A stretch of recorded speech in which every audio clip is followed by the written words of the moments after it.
పటాన్చెరు మండలం ఇస్నాపూర్ గ్రామ ఇంద్రమ్మ కాలనీలోని అమ్మవార్లకు బోనాలు సమర్పించి మొక్కులు తీర్చుకున్నారు. అనంతరం గడ్డం శ్రీశైలం యువసేన ఆధ్వర్యంలో పలారం బండి అమ్మవారి గడ్డం ఊరేగింపు చేశారు. పోతురాజుల నృత్యాలతో ఊరేగింపు చేశారు. ఈ కార్యక్రమంలో తాజా మాజీ సర్పంచ్ గడ్డం బాలమణి శ్రీశైలం, ఎంపీటీసీ శ్రీశైలం వార్డు సభ్యులు వేణు, సాయి, శ్రీకాంత్, అనిల్, నరేందర్ మరియు బీఎస్ఎన్ యువసేన సభ్యులు పాల్గొన్నారు.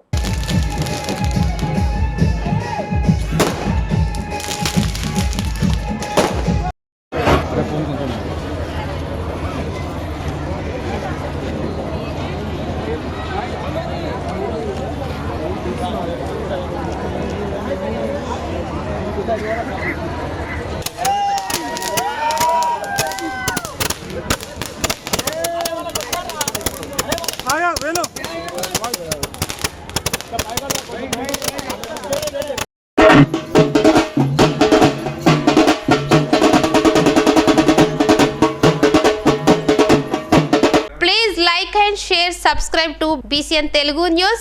Please like, share and subscribe to BCN Telugu News.